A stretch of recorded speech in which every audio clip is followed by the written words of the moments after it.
How's it going, everybody? It's Valent here, and in this video, I'm going to be telling you guys 5 ways to improve in Rocket League.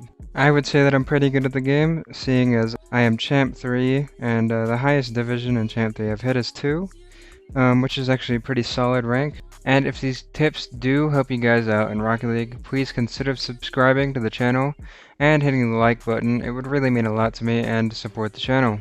And if you guys want your friends to stop calling you trash because they ranked up and you didn't, just follow these 5 steps and it should help you guys out. So for tip number 1, guys, it's going to be just playing the game. I know it sounds simpler than it is, but really, it does actually help you out and improve your game. Because if you just don't play the game and hop on every once in a while and thinking you're going to get better, then you're actually not. Because every time you stop playing, you get a little bit more rusty, and if that time is increased, then your rust will increase at the same time. So what I recommend is just going into training and messing around with the ball. So just hitting it around and trying to do what you can. And the other thing is go into casual or ranked, whichever one you prefer, and just go and play either 1s, 2s, or 3s, whichever game mode you prefer, like I said, and just play. Don't worry about how much MMR you have, or how good your teammates are, or how well you're playing. Just play the game. And I'd say if you're having a bad day, then I would say take a break, because taking a break is actually really good. Don't take too long of a break, because like I said, the more time you add equals the more rest you gain, causing you to not improve or get worse at the game. For tip number 2, I would say playing with a teammate that you know is pretty good with you, and you guys play well together, is one of the most important things to rank up. And I can say that with experience that in the higher ranks that you get, playing by yourself is way harder than actually playing with someone that you know and are talking to. And even if you guys are just using the quick chats, it's way easier to play with somebody. Now that may be a little hard for some people, so I would recommend going into a Discord server and looking for people there, or maybe a Reddit page, or just asking some of your friends that play, or don't even play, just ask them to get the game because it is free. And I would recommend just trying not to play by yourself if possible. If you would like to improve the most, that is what I recommend.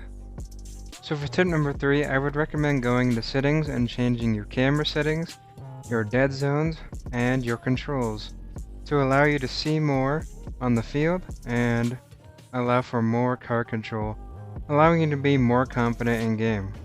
So this is probably what you look like right now, loading up the game, if you haven't touched anything on your controls.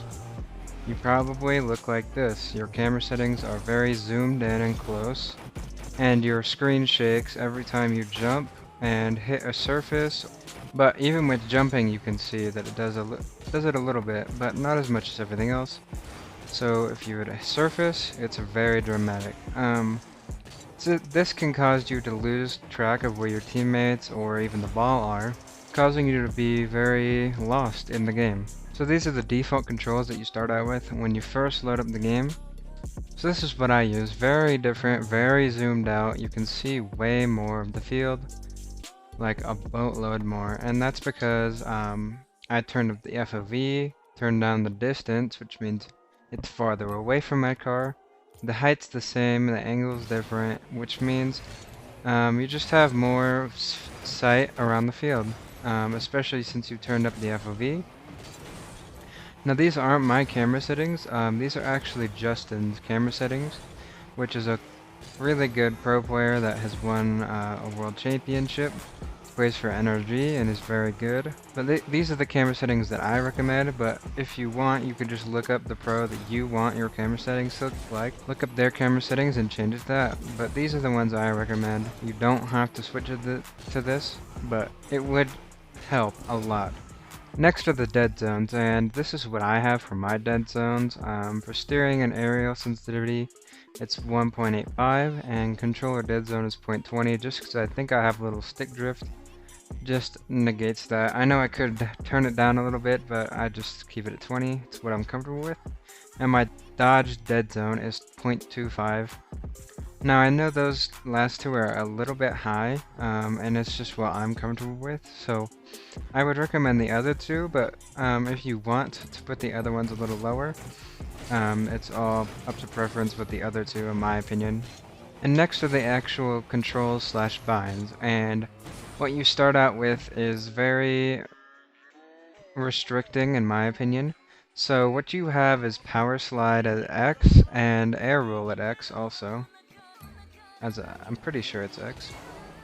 Okay, so what you start out with is power slide at X, and apparently air roll is LT, which is very weird to me because it never used to be like that in the beginning. So they did actually change that around, but what I recommend changing your binds to is power slide to LB, air roll to LB, rear view, you can keep that there. I put air roll right on my right bumper. Boost and jump are the same, drive forward, drive backwards, all the same. Scoreboard I put an X so it doesn't interfere with anything. And that's basically all you need for like gameplay usage wise. Oh, and I forgot. I do use air roll left on my left stick so you can half flip. If you're a low rank player, you won't really know what that is, but basically it's turning around without having to reverse and do this. So basically if I want to turn around, just do that, and I was holding down my left stick so that I can air roll. And if you guys want a tutorial on that, I can, but there's also plenty on YouTube.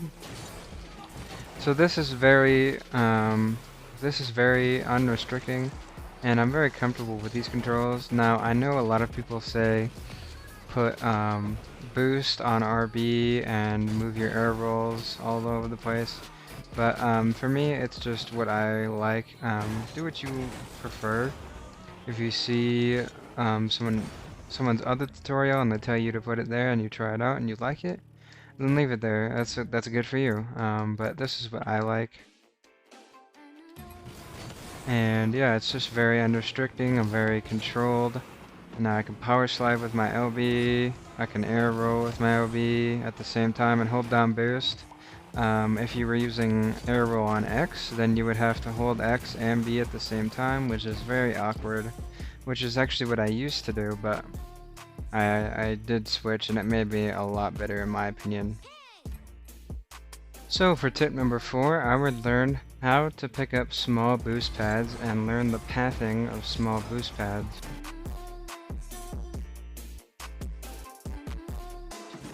And then if you can run over basically all the boost pads around the map and just gain boost without having to pick up 100 boost all the time. And it's really beneficial if you're low boost and the other team keeps taking all your boost. Then you could just pick up these small pads and not have to worry about those big ones. Now obviously during a game you're not going to hit every single pad, but if you hit most of them and you gain about, let's say I'm in net right here with about 60 boost, I can go up for an aerial and defend and I can actually reach the ceiling just about. So small pads are very beneficial to learn where the pathings are and how to hit them correctly. And the other thing about the map that I would say to learn is how to rotate and map positioning. Now it's obviously going to be different for every game mode, but I'm sure there's plenty of tutorials on how to learn map positioning and rotating for your specific game mode that you want to learn. If you just go on YouTube, I'm guessing there's plenty of tutorials. If not, then I can actually make a couple for you guys. But that's the 4th tip for you guys. So for tip number 5, I would recommend watching other people play. So you could either watch people that are close to your rank or people that are pro level. Or even people like me that are champ 3-ish around there, that play very solidly. But I would recommend just watching pro level players, especially 1v1 players. They really know how to rotate and do things very efficiently. If you go to Johnny Boy's channel and watch his 1v1 show matches, there are very talented players that play in the show matches. I would recommend watching how they play the game and rotate. Not so much on the mechanics, but if they do obviously hit a cool shot, obviously you're going to say, wow, that's cool. But yeah, I would recommend watching other people play, and I would also recommend watching yourself play in replays. So at the end of the game, you can save your replay and analyze it afterwards and see your mistakes or what you need to be doing better in those games, and if you need someone to watch those for you.